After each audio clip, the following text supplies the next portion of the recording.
अभी हम करेंगे मुंडूकासन। ये आसन जो है ये पेट के लिए बहुत ही लाभदायक है।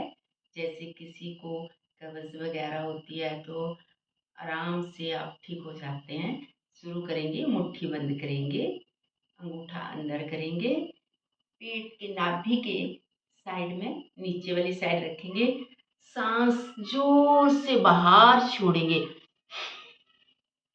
नीचे को झुकेंगे, कम से कम पहले आधा मिनट, फिर 1 मिनट रहेंगे। जितनी देर आप सहन कर सकते हैं उतनी देर रहेंगे।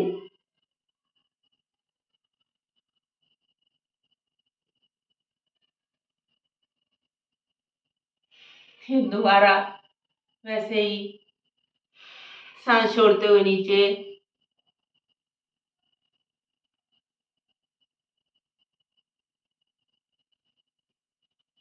Thank you.